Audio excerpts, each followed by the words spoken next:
ഓം ശാന്തി. അവ്യക്ത പരിവാരത്തിലേക്ക് എല്ലാവർക്കും സ്വാഗതം. അവ്യക്ത ശാന്തിയിലൂടെ ഡബിൾ ലൈറ്റ് ഫരിസ്ത സ്ഥിതിയുടെ അനുഭൂതി ചെയ്യുന്നതിനായുള്ള ഇന്നത്തെ വിഷയമാണ് സ്നേഹിയും നിർമോഹിയും, ബാലക് സോ മാലിക്. ഇന്നത്തെ അവ്യക്ത സൂചന: ഡബിൾ ഉത്തരവാദിത്വമുണ്ടായിട്ടും ഡബിൾ ലൈറ്റായിരിക്കും. ഡബിൾ ലൈറ്റായി കഴിയുന്നതിലൂടെ ലൗകിക ഉത്തരവാദിത്തം ഒരിക്കലും ക്ഷീണിപ്പിക്കില്ല. എന്തെന്നാൽ നിങ്ങൾ ട്രസ്റ്റിയാണ്. ട്രസ്റ്റി ഒരിക്കലും ക്ഷീണിക്കുകയില്ല. ഗൃഹസ്ഥം എൻ്റെ കുടുംബം എന്ന് മനസ്സിലാക്കുമ്പോഴാണ് ക്ഷീണിക്കുന്നത്, ഭാരം ഉള്ളതായി അനുഭവപ്പെടുന്നത്. എൻ്റേതല്ലെങ്കിൽ പിന്നെ ഭാരം ഏത് കാര്യത്തിനാണ്? തീർത്തും വേറിട്ട സ്നേഹി അവസ്ഥ. ഈ കുട്ടികൾ തന്നെയാണ് അധികാരി കുട്ടികളായും മാറുന്നത്. ഇപ്പോൾ ഈ വിഷയത്തെക്കുറിച്ച് മോഹിനി ദീദിജിയിൽ നിന്ന് നമുക്ക് കേൾക്കാം. ഓം ശാന്തി. സ്നേഹിയും നിർമോഹിയും, Balak so Malik. ദിവസേന പലതരത്തിലാണ് ബാബ മനസ്സിലാക്കി തരുന്നത്. നിർമോഹി അർത്ഥം ഏതൊരു കാര്യം കേൾക്കുമ്പോഴും കാണുമ്പോഴും അതിൽ കൂടുതൽ താല്പര്യം എടുത്തുകൊണ്ട് നമ്മളത് കേൾക്കുകയോ കാണുകയോ ചെയ്യരുത്. എന്തുകൊണ്ടെന്നാൽ പരിതസ്ഥിതികൾ വരുന്നുണ്ട്, കാര്യങ്ങൾ വരുന്നുണ്ട്.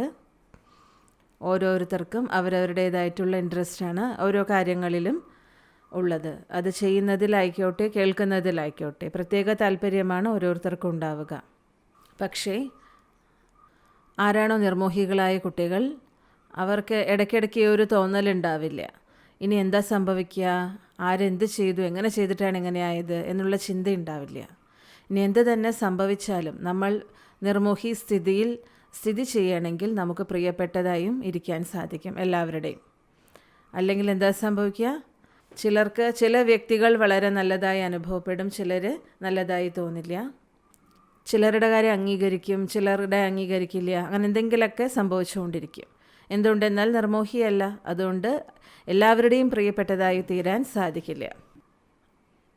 അങ്ങനെ നമ്മൾ ഒരിക്കലും പക്ഷഭേദം കാണിക്കരുത്.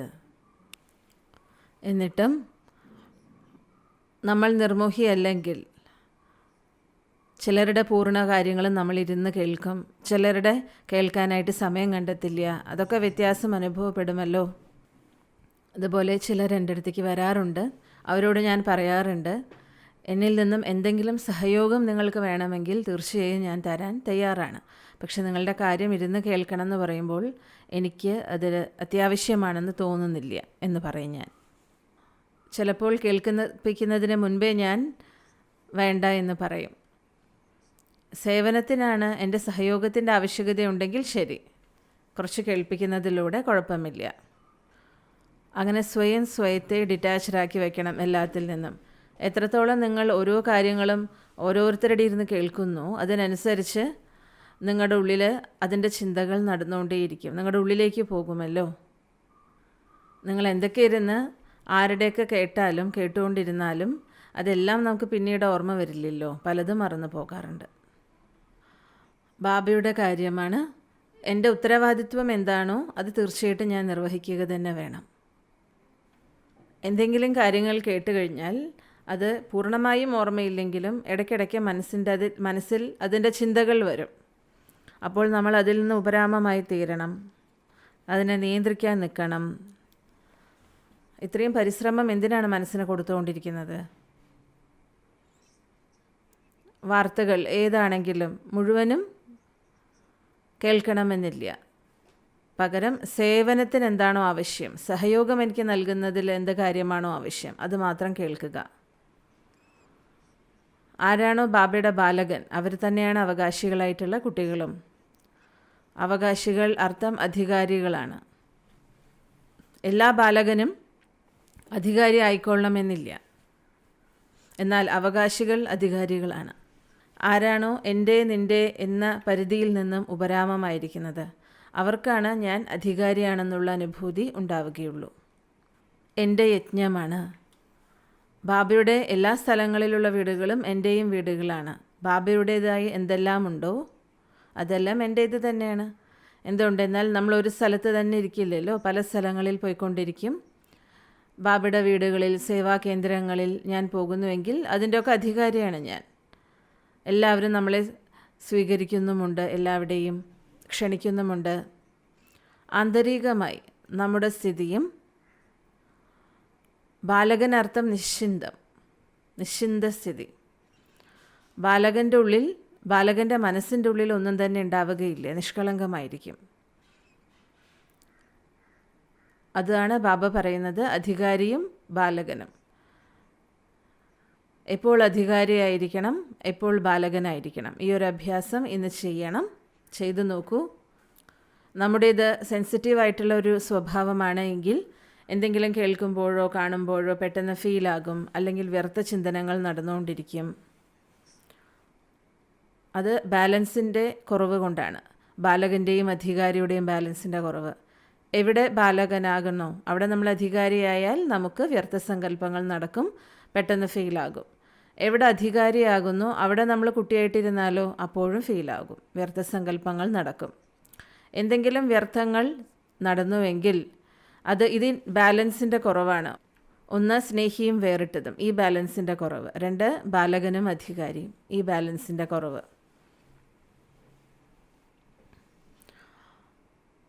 എവിടെ പ്രിയപ്പെട്ടതായിരിക്കുന്നു അവിടെ വേറിട്ടിരുന്നാലോ ശരിയാവില്ല. അപ്പോൾ എൻ്റെ മനസ്സിലും വ്യർത്ഥ സങ്കല്പങ്ങൾ നടക്കരുത്, മറ്റുള്ളവരിലും വ്യർത്ഥം ഉണ്ടാകരുത്.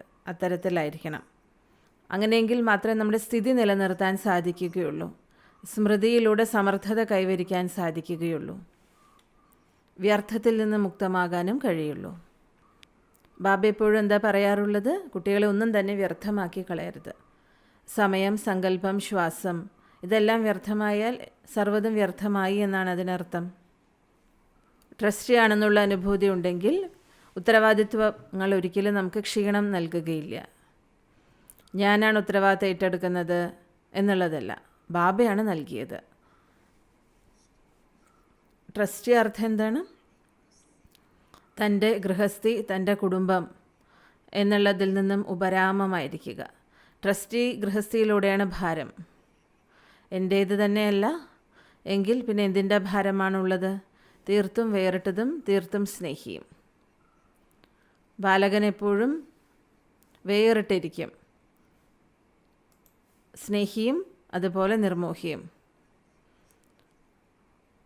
ഈ ഓരോ കാര്യങ്ങളും നമ്മൾ മനസ്സിലാക്കണം. യഥാർത്ഥത്തിൽ ഏതൊരു ദിവസം ഏത് കാര്യമാണോ വരുന്നത്, ഏതൊരു പോയിന്റിനെ കുറിച്ചാണോ ബാബ പറയുന്നത്, അതിനെ പ്രതി ആഴത്തിൽ മനസ്സിലാക്കേണ്ടതുണ്ട്, അഭ്യസിക്കേണ്ടതുണ്ട്. ബാബ എന്താണോ ഉദ്ദേശിക്കുന്നത്? ഇന്നലെ ബാബ ട്രസ്റ്റി ആയിട്ടിരിക്കാൻ പറഞ്ഞു. എന്തുകൊണ്ടെന്നാൽ പരിവാരത്തിൽ സുഖവും ദുഃഖവും മാറി മാറി വരും. ഒരാൾ ദുഃഖിയായിരുന്നു കഴിഞ്ഞാൽ എല്ലാവരും ദുഃഖിയാകും. അതുപോലെ അഥവാ നാം പരിവാരത്തിൽ നിർമോഹിയായിട്ടൊരു വ്യക്തി ഇരിക്കുന്നുണ്ട് എങ്കിൽ തീർച്ചയായിട്ടും ദുഃഖിയായിട്ടിരിക്കുന്നവർക്ക് നമുക്ക് സുഖം കൊടുക്കാൻ സാധിക്കും, അവർക്ക് എന്തെങ്കിലും പരിഹാരം നൽകാൻ സാധിക്കും. നിർമോഹിയായിട്ടിരിക്കുക അർത്ഥം വേറിട്ടിരിക്കലോ അകന്നിരിക്കലോ അല്ല. അതായത് അവരുടെ ഉത്തരവാദിത്തങ്ങളൊന്നും ഏറ്റെടുക്കാതിരിക്കുക എന്നുള്ളതല്ല. അവരുടെ ദുഃഖത്തിൻ്റെ പ്രഭാവം നമ്മുടെ മനസ്സിലേക്ക് കുറച്ചെങ്കിലും വന്നുവെങ്കിൽ ബാറ്ററി ഡൗൺ ആകുന്നത് പോലെയാണ്. അങ്ങനെ ഞാൻ ഒരുപാട് അനുഭവങ്ങൾ കണ്ടിട്ടുണ്ട്. എന്തെങ്കിലും ഒരു കാര്യം പരിവാരത്തിൽ സംഭവിച്ചുവെങ്കിൽ ആ പരിവാരത്തിൽ 5 പേരുണ്ടെന്ന് വയ്ക്കുക. അതിൽ ഒരാൾക്ക് എന്തെങ്കിലും സംഭവിച്ചാൽ ആ പരിവാരത്തിൽ ആരാണോ വേറിട്ടിരിക്കുന്നവർ, അതായത് നിർമോഹിയായിട്ടിരിക്കുന്നവർ, അവർക്ക് എന്തെങ്കിലും ഉപകാരം ചെയ്യാൻ സാധിക്കൂ. സത്യമായ സ്നേഹമർത്ഥം എന്താണ്? സമയത്തിന് മറ്റുള്ളവരെ സഹായിക്കുക. അവരോടൊപ്പം നമ്മൾ ഇരുന്ന് ദുഃഖിക്കുക എന്നുള്ളതല്ല. അവരുടെ പ്രഭാവം നമ്മളിൽ ഏൽക്കാൻ പാടില്ല. ആരാണോ സമീപ സംബന്ധികൾ ഉള്ളത്, അവരുടെ പ്രഭാവം പെട്ടെന്ന് നമുക്ക് വരുമല്ലോ. അവരുടെ ഫീലിംഗ്, അവരുടെ ദുഃഖം, അതേതൊന്നാണെങ്കിലും, വിഘ്നങ്ങളോ വ്യാധികളോ ശരീരത്തിൻ്റെ ബുദ്ധിമുട്ടുകളോ എന്താണെങ്കിലും നമുക്ക് പെട്ടെന്ന് അത് പ്രഭാവമുണ്ടാക്കും.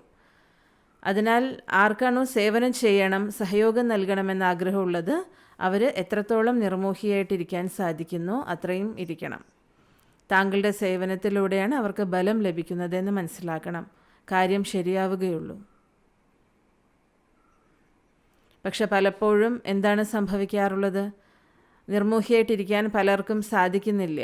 വളരെ അറ്റാച്ച്ഡാണ്. അതുകൊണ്ട് ഒരിക്കലും നിങ്ങൾക്ക് സഹയോഗമോ സ്നേഹമോ നൽകാൻ സാധിക്കില്ല. ഈ 2 കാര്യത്തെക്കുറിച്ച് ഇന്ന് നിങ്ങൾ നോക്കൂ. 2ൻ്റെയും ബാലൻസിൻ്റെ അനുഭവം ചെയ്തു നോക്കൂ. അങ്ങനെയെങ്കിൽ സ്ഥിതി ഒരിക്കലും നമ്മുടെ താഴേക്കും മേലേക്കും കയറി ഇറങ്ങിക്കൊണ്ടിരിക്കുകയില്ല. ഓം ശാന്തി.